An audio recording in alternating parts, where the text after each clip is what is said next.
my name is Clyde, and in today's video we are going to talk about another month of Turo. Happy 2023, big changes for the new year. As you can see, I am in a new car, so I decided to make some drastic moves going into the new year. I did not plan on making this at the end of December. I've been thinking about getting a new car for a while now, if you've been following my channel, but I finally pushed the button. This is a car I've been kind of plotting on for a couple of years. And so we're going to talk about that today, and we're also going to talk about how the Macan did for the month of December. Spoiler alert, it was a rough month, but let's get into it.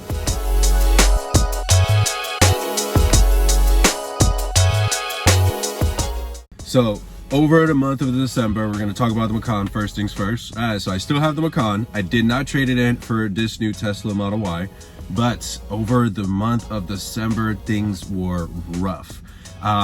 Let's just say the car didn't go out every weekend. The name of the game with with Turo is to have your car go out every weekend. As long as your car is out Friday, Saturday, Sunday, you're gonna be all right because you're gonna get longer trips here and there.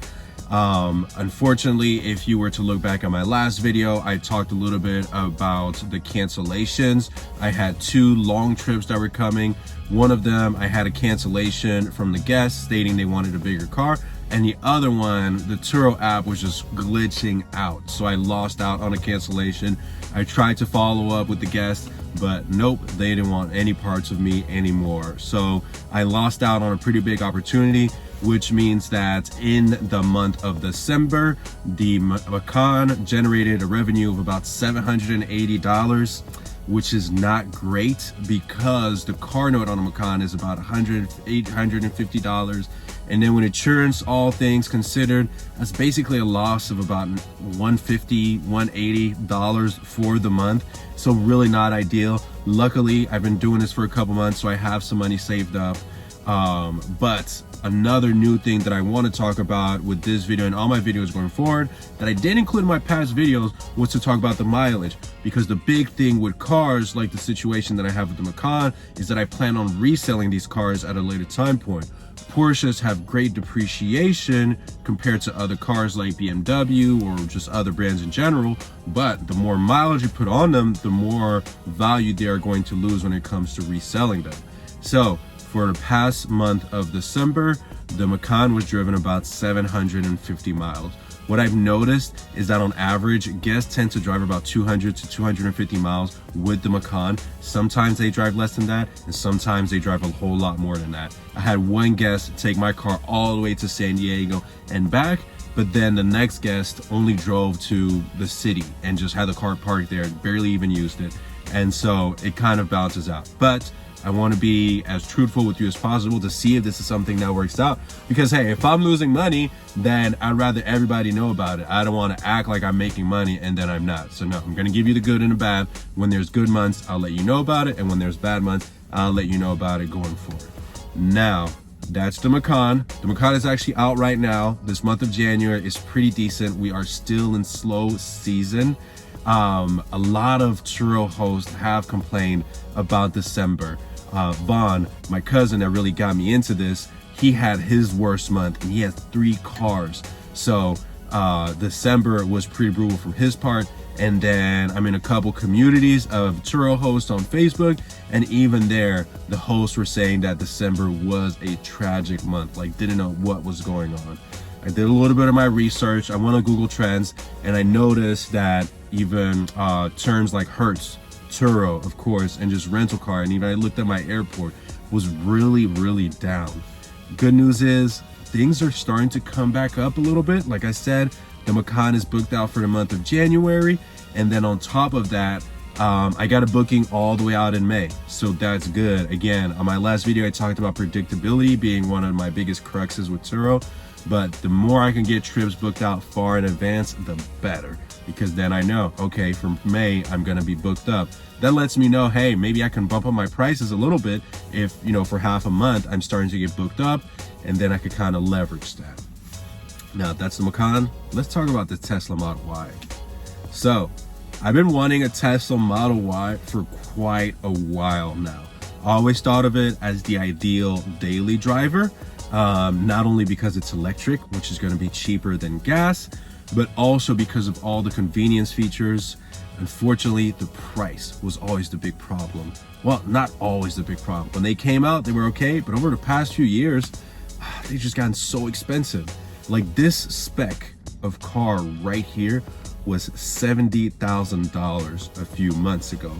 Fast forward to last week, and I don't know what went on at Tesla, but pretty much if you pay attention to these cars, you will know that they dropped in prices by $13,000 overnight. Overnight, they dropped in prices, bringing the base price down to about $50,000.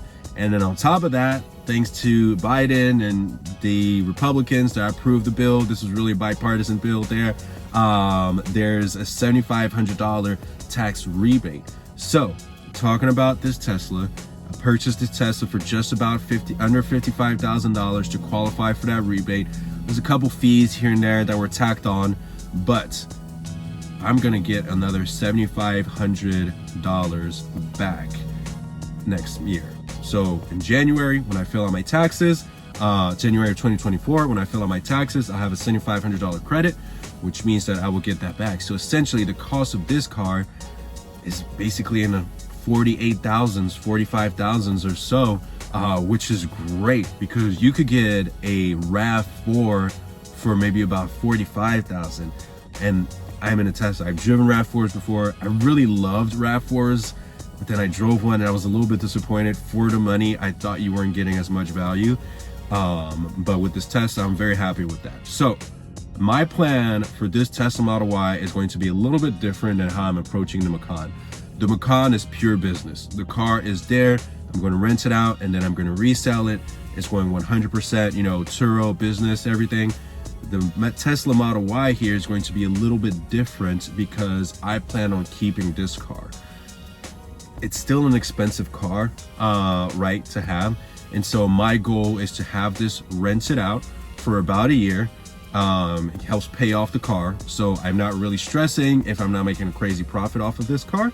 I still want to, you know, maintain more than depreciation. But at the end of the day, I plan on kind of keeping this car in and then maybe replacing my wife's car. She currently has a Mazda 3 with this car. So this will become our daily driver. And then we would use this for all of our road trips and things like that. Details on the Model Y. Again, I put $0 down, but because of the rising interest rates, they were a lot more expensive than when I got the Macan, meaning that my payments are basically about $1,000 a month. Insurance, Tesla insurance was super expensive. Tesla insurance wanted me to pay about $180 a month, which I did for 2 seconds just to get all my loan paperwork filled out. And then I switched over to Metro Mile. So this car is also going to be on Metro Mile. My base rate is about $60 and my cost per mile is about 12 cents per mile, which is still high. The Macan is about 8 cents per mile. So I don't know why the insurance is so expensive on these Teslas. So I might be shopping for that once I bring it onto my own car. But then again, if the car is going to be out on Turo, Metro Mile is ideal because I don't get charged while the car is out with guests. If you want to learn more about Metro Mile, I made a video before and I'll have that link down in the description. But yeah, so that's the big news for this month. Got a Model Y, had a tough month of December. Things are starting to bounce back in January. Another note is that with the Model Y, I have 3 months before I make my first payment. So this is going to allow me to really upgrade the cars and, you know, start to stack money. When I bought the car, I bought it with just the white seats and the paint to keep it under that 55K. And then I bought these wheels used. So I have these induction wheels used on this Model Y, but I didn't pay for it. I got a really good price on those. The next thing I want to do, because Teslas are really popular on Turo, there's a lot of Teslas on Turo, is that I want to get a wrap. So I'm planning on wrapping this car like a stealth blue, so do like a stealth expel, so it'll be the same color but just matte color.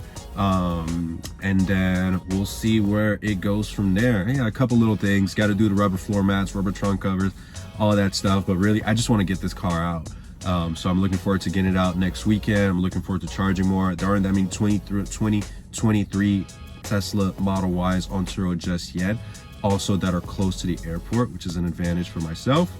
But yeah, so we'll see where this goes.